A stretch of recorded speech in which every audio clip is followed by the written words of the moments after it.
बोल माँ। माँ।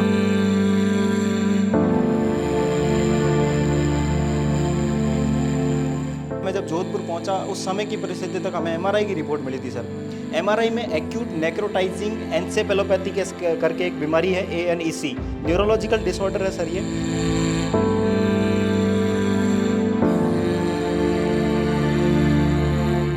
रवि, अभी देख।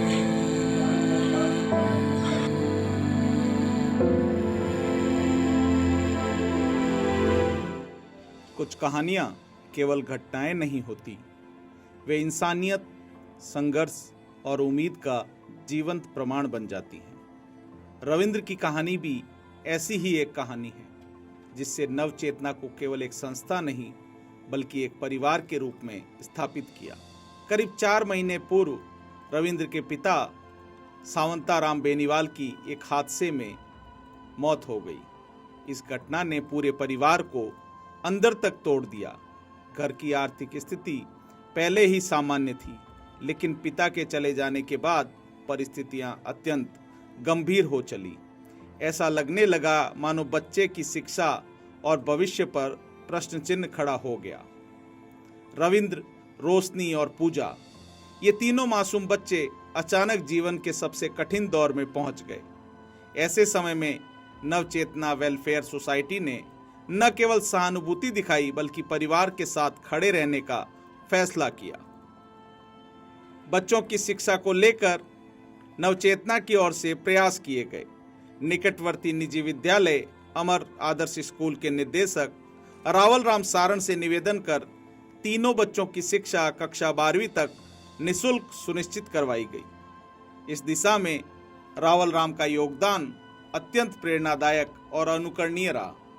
इसके अतिरिक्त बच्चों की शैक्षणिक सामग्री और अन्य आवश्यकताओं की पूरी जिम्मेदारी संस्था ने अपने ऊपर ले ली। एक तरह से यूं कहें कि संस्था ने तीनों बच्चों को अपना लिया था। समय के साथ रविंद्र केवल सहायता प्राप्त करने वाला बच्चा नहीं रहा, वह इस परिवार का हिस्सा बन चुका था। फिर एक शाम अचानक रविंद्र के मामा पप्पू राम ने प्रकाश को रविंद्र की गंभीर तबीयत के बारे में जानकारी दी। चिंता बढ़ने लगी। अगले दिन तक जोधपुर के एक निजी अस्पताल में रविंद्र को 14 यूनिट रक्त चढ़ाया जा चुका था, लेकिन हालात लगातार बिगड़ते जा रहे थे। बच्चे के मामा जी का मुझसे संपर्क हुआ तो उन्होंने कहा कि बच्चे को एकदम से ताड़ें आनी शुरू हुई, शरीर के अंदर पूरी तरह से ताड़ें आई। 10 वर्ष का बच्चा और इस तरह की ताड़ें, उनका दिमाग जो है बच्चे का वो उसको मैनेज नहीं कर पाया। तो दिमाग की जो मेडुला पोन्स और थैलेमस जैसी परिस्थिति को डैमेज पहुंचा काफ़ी हद तक। और उस बच्चे के दूसरे दिन तक, मतलब उसी रात शाम तक उस बच्चे में ब्लीडिंग शुरू हो गई, नाक से कान से। और ब्लीडिंग के बाद हमने जैसे तैसे जोधपुर के विभिन्न ब्लड बैंक से 14 यूनिट ब्लड उस रात हमने अरेंज करवाया, जो कि एक आम इंसान के लिए लगभग नामुमकिन होता है। एनेक नामक एक दुर्लभ और गंभीर बीमारी ने रविंद्र को जकड़ लिया था। तीसरे दिन देर रात एमआरआई की रिपोर्ट में इस गंभीर बीमारी के बारे में पता चला। यह दुर्लभ न्यूरोलॉजिकल बीमारी से रविंद्र पीड़ित हो चला था। स्थिति अत्यंत गंभीर थी। प्रकाश चौधरी और परिवारजनों ने तुरंत फैसला लिया कि रविंद्र को उच्च स्तरीय चिकित्सा के लिए अहमदाबाद ले जाया जाए।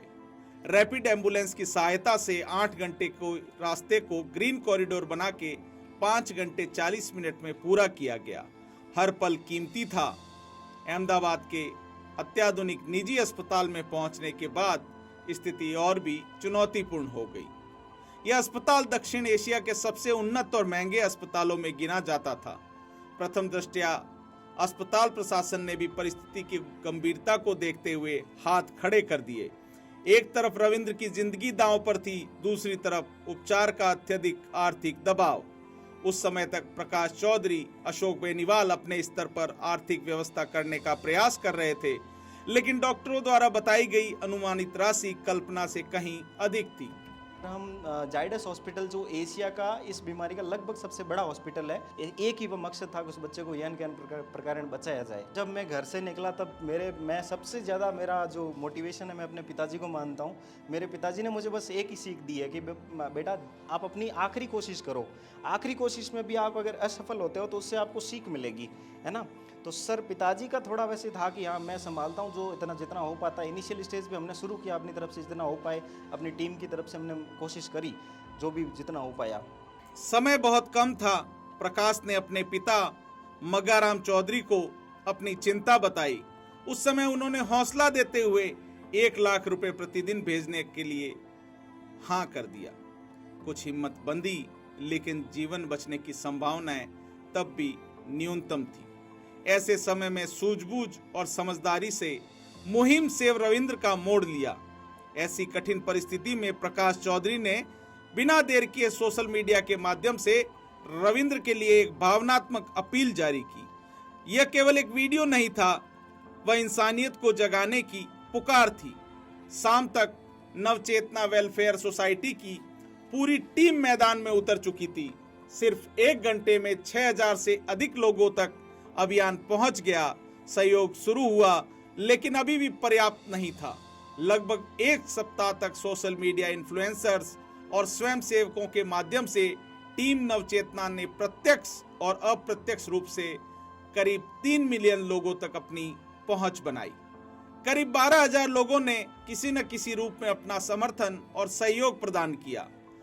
अंतर्राष्ट्रीय प्रवासी राजस्थानी समुदाय, देश भर के प्रवासी राजस्थानियों, पश्चिमी राजस्थान और भारत के विभिन्न राज्यों से रविंद्र के लिए दुआएं आने लगी। लोगों ने महसूस किया कि यह केवल एक बच्चे की लड़ाई नहीं रही, यह इंसानियत की लड़ाई बन चुकी थी। सबसे पहले हमारी जेब में उस समय 50,000 थे और 50,000 में हमारा ये डिसीजन था कि इस बच्चे को बचाना है। तो एक वीडियो हमने रिलीज़ किया, करीब 16-17 रीटेक लिए थे मैंने सर। बहुत ही कांपते हुए हाथों से, कांपते हुए पैरों से मैंने वो मतलब उस समय वो वीडियो एक रिकॉर्ड किया था हमारी टीम ने। और वो वीडियो भगवान की वो बहुत ही कृपा रही उस समय की वो करीब 3 मिलियन लोगों तक गया। उसमें मेरी टीम ने जो मेहनत करी उस वीडियो के पीछे वो अनबिलीवेबल थी। और हमने ये मतलब जो घटना है हमने पहली बार जिया ये सब। अगले ही दिन रविंद्र के स्वास्थ्य में सकारात्मक सुधार दिखने लगा। लगातार 1 सप्ताह तक डॉक्टरों, नर्सिंग स्टाफ और मेडिकल टीम ने दिन रात मेहनत की। विशेष रूप से डॉक्टर हर्ष पटेल और डॉक्टर अंकित मेहता, डॉक्टर प्रकाश आगोलाई और उनकी टीम ने अथक प्रयास कर रविंद्र के जीवन को सुरक्षित करने में महत्वपूर्ण भूमिका निभाई। मैं बहुत ही खुशी और गर्व के साथ ये कह सकता हूँ कि अब रविंद्र सुरक्षित है। अब रविंद्र का जीवन बहुत ही सुरक्षित है। और अब धीरे धीरे बच्चे में हाथ पैर की एक्टिविटी आई है सर, जो कि बहुत मुश्किल आती है। और ये शायद हज़ारों दुआओं का असर है। ये जो आँखों की पुतलियाँ हिल रही है और खुद बोलना, अभी तो बोलने की भी कोशिश कर रहा है सर, आवाज़ नहीं निकल पा रही है लेकिन कोशिश ज़रूर कर रहा है। बच्चे के अंदर जीने की संभावना है और खुद एक अंदर से आता है ना सर ऊर्जा, वो जीने की ललक आ गई है सर। अब बच्चा जीना चाहता है। बोल माँ। अहमदाबाद में मौजूद प्रवासी राजस्थानियों और सामाजिक संगठनों का सहयोग भी बहुत मिला। करीब 1 महीने तक अस्पताल में भर्ती रहने के बाद रविंद्र को सुरक्षित रूप से जोधपुर स्थानांतरित किया गया। रविंद्र को बाद में एम्स जोधपुर की निगरानी में होम केयर पर रखा गया। अब उसका उपचार और रिकवरी लगातार जारी है। पूरी टीम को विश्वास है कि रविंद्र जल्द ही पूरी तरह स्वस्थ होकर सामान्य जीवन की ओर लौटेगा। इस पूरे अभियान की सबसे बड़ी ताकत नवचेतना के वे स्वयं सेवक रहे, जो दिन रात बिना थके कार्य करने वाली पूरी टीम ने साबित कर दिया कि जब सेवा की भावना सच्ची हो तो समाज की सबसे बड़ी ताकत स्वयं लोग बन जाते हैं। नवचेतना की शुरुआत से पहले मैं थोड़ा बैकग्राउंड जिक्र करना चाहूँगा।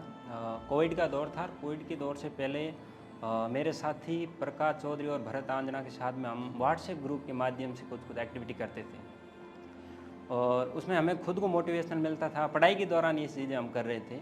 और फिर कोविड एक हमारे पहाड़ की तरह, एक तूफान की तरह हमारे जीवन में आता है। और कोविड की जो सेकेंड लेयर आई थी, उस सेकेंड लेयर ने हमें पूरा अंदर से हिला दिया था। फिर हमें लगा कि अब व्हाट्सएप की दुनिया से काम नहीं चलेगा और हमें धरातल पे आना पड़ेगा। तो फिर एजुकेशन हेल्प सोसाइटी करके हम एजुकेशन के मुद्दों को लेकर काम कर रहे थे। और जोधपुर में एक गंगाना के पास में एक पाक विस्थापित परिवार रहते हैं वहाँ, और वहाँ हमने बर्थडे के माध्यम से, छोटी छोटी एक्टिविटी के माध्यम से, और जो हमारे फ्रेंड हैं उनको हमने बोला कि आप बर्थडे पे जो खर्च कर रहे हो उनका आप 1% 2% ऐसे पैसे खर्च करो ताकि उन बच्चों के भविष्य के बारे में कुछ किया जा सकता है। तो वहाँ से शुरुआत हुई। फिर उन बच्चों के लिए कुछ एजुकेशन सपोर्ट दिया।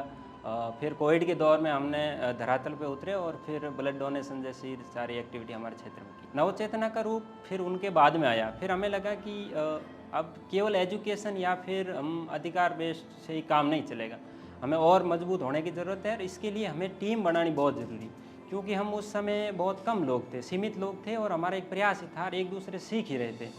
फिर उसके बाद में लगा कि अब एक टीम की ज़रूरत है, फिर हमने सोचा कि अच्छा नई चेतना लानी बहुत ज़रूरी, तो फिर नव चेतना रूप में एक टीम का गठन होता है और उनको हम फिर रजिस्ट्रेशन करवा के एक लीगली रूप देते हैं।